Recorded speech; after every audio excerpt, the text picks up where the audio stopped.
السلام علیکم محترم سامعین، کیسے ہیں آپ لوگ یوٹیوب فیملی؟ اللہ تعالیٰ آپ کو اپنے حفظ و امان میں رکھے، خصوصی حفاظت میں رکھے، آمین ثم آمین۔ آج کا ٹاپک ہے ڈس اپوائنٹمنٹ، مایوسی۔ اللہ تعالیٰ سورہ یوسف آیت نمبر 87 میں ارشاد فرماتے ہیں، اللہ کی رحمت سے نا امید نہ ہو، یقیناً اللہ کی رحمت سے نا امید وہی ہوتے ہیں جو کافر ہوتے ہیں۔ سورہ ہجر آیت نمبر 56 میں اللہ تعالیٰ ارشاد فرما رہے ہیں، اللہ کی رحمت سے نا امید تو صرف گمراہ اور بہکے ہوئے لوگ ہی ہوتے ہیں۔ کوئی چیز ہمیں اللہ تعالیٰ کی طرف سے نہیں ملی، کوئی نعمت نہیں ملی تو اس پر افسوس نہ کرے، اللہ تعالیٰ اس کا آلٹرنیٹ دے سکتے ہیں۔ نہیں بھی دیا تو اللہ کی اس میں کوئی حکمت ہوگی۔ مایوس ہو جانا یہ تو نارمل ہے، لیکن مایوس رہنا یہ خطرناک بات ہے۔ مایوس لوگ بھی اگر ہمارے ارد گرد ہوں گے تو وہ ہمیں اس مایوسی سے باہر نہیں آنے دیتے۔ جیسے وائرل انفیکشن، اگر ایک کے پاس ہو تو کوئی دوسرا اس کے پاس جائے تو اسے بھی ویسا ہی انفیکشن ہو جاتا ہے۔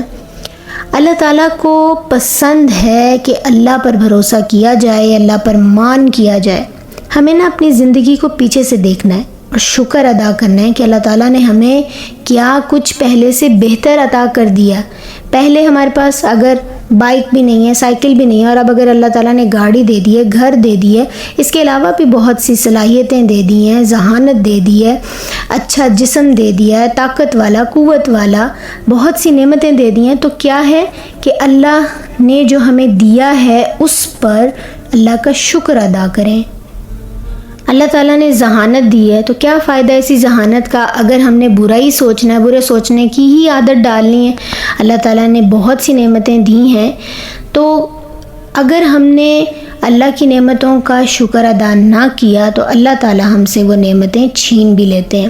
شکر گزار ہوں گے تو جھونپڑی میں بھی ہم خوش رہیں گے، نہیں تو امریکہ میں کسی اچھی پوسٹ پر بھی ہوں گے تو وہاں پہ بھی خوش نہیں ہوں گے۔ تجربہ کر کے دیکھ لیں، پیپر پینسل پکڑیں، روز اس پر اللہ تعالیٰ کا شکر جو ہے وہ لکھیں، لکھ کر شکر ادا کریں کہ اللہ نے مجھے یہ نعمتیں دیں، یہ نعمتیں دی، ہر نعمت کو لکھیں۔ اور اللہ تعالیٰ تو خود ارشاد فرماتے ہیں کہ تم اگر اللہ کی نعمتوں کا شمار کرنا چاہو، گننا چاہو تو تم نہیں گن سکتے۔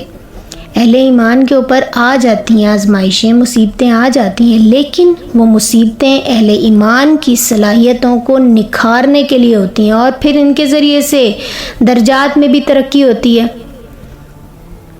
دنیا میں گناہ ہو جاتے ہیں، ارادی طور پر، غیر ارادی طور پر بھی ہوتے ہیں، اور پھر ان پر پکڑ بھی ہوتی ہے۔ کسی کا کوئی عزیز مر جاتا ہے، مالی پریشانی آ جاتی ہے، کوئی قریبی چھوڑ کر چلا جاتا ہے، کسی کو جسمانی کوئی چوٹ لگ جاتی ہے۔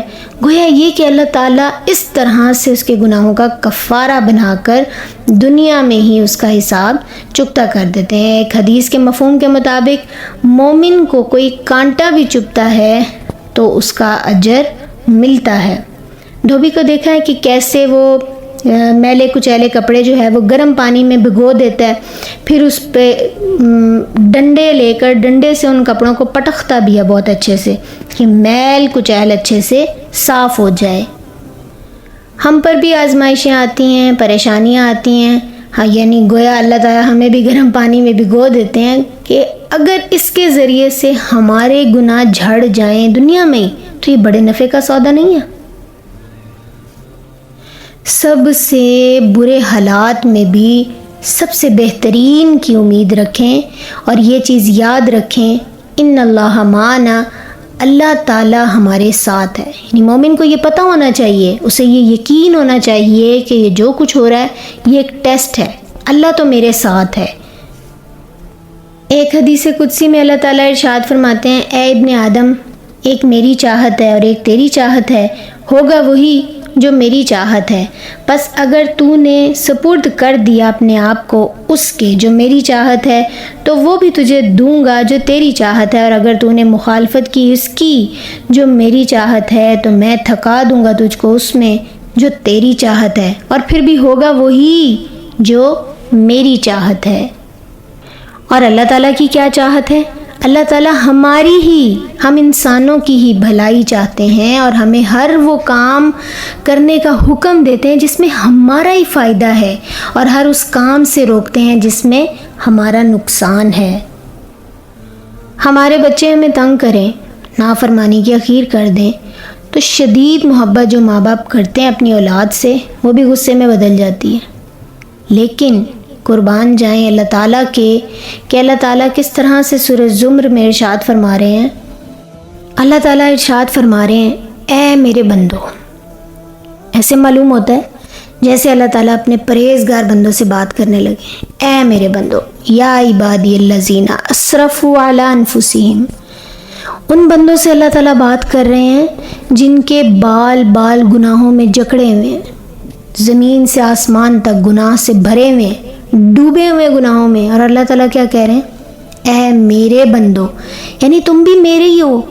ایسا مہربان رب، اللہ تو بے نیاز ہے نا، اللہ تعالیٰ کو ہماری عبادت نہیں چاہیے، وہ تو مالک کائنات ہے، لیکن ہم ایسے مہربان رب سے بغاوت کریں تو کیا یہ صحیح ہے؟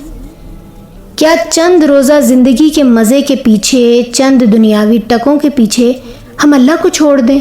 تو کیا یہ حماقت نہیں ہے؟ یہ جہالت نہیں ہے؟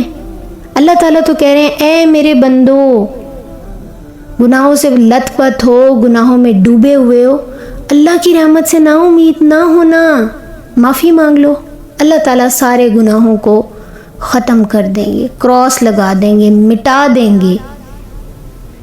اللہ تعالیٰ سے دعا ہے کہ اللہ ہمیں توفیق دے کہ ہم کبھی بھی اللہ کی رحمت سے نا امید نہ ہوں۔ ہم دنیا میں انسانوں سے نا امید ہو جاتے ہیں، لیکن کہیں نہ کہیں اس کا ریزن یہی ہوتا ہے کہ ہم اللہ سے نا امید ہوتے ہیں، تبھی ہم انسانوں سے بھی نا امید ہو جاتے ہیں۔ جب اللہ کی رحمت سے نا امید نہیں ہوں گے تو سب ویل اینڈ گڈ ہی ہوگا انشاءاللہ۔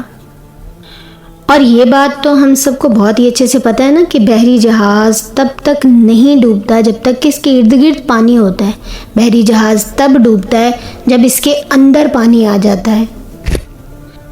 تو یہ کہ ہمارے ارد گرد جتنی مرضی نا امیدی رکھنے والے لوگ ہوں، جتنی مرضی ڈپریشن والے لوگ ہوں، جتنے مرضی نیگیٹیوٹی والے لوگ ہوں، ہمیں فرق نہیں پڑنا چاہیے۔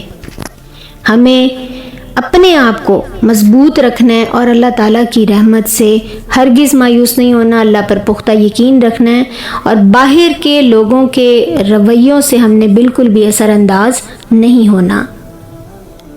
مایوس انسان کے پاس بہت کچھ ہوتا ہے، وہ اس کی قدر نہیں کرتا اور پھر اس سے وہ نعمت چھن جاتی ہے، اس کا سکون چھن جاتا ہے۔ بس اس چیز کے اوپر یقین رکھیں کہ ہر رات کے بعد ایک بہت اچھا اجلا سویرا بھی ہے، اور یہ بھی ہم سب کو بہت اچھے سے پتہ ہے کہ سب سے زیادہ بھاری بارش سب سے تاریک اور بھارے گہرے بادلوں سے ہوتی ہے۔ ہمارا رب بھی وہی ہے جو نوح علیہ السلام کا، موسیٰ علیہ السلام کا، یوسف علیہ السلام کا اور دیگر تمام انبیاء علیہ السلام کا رب ہے۔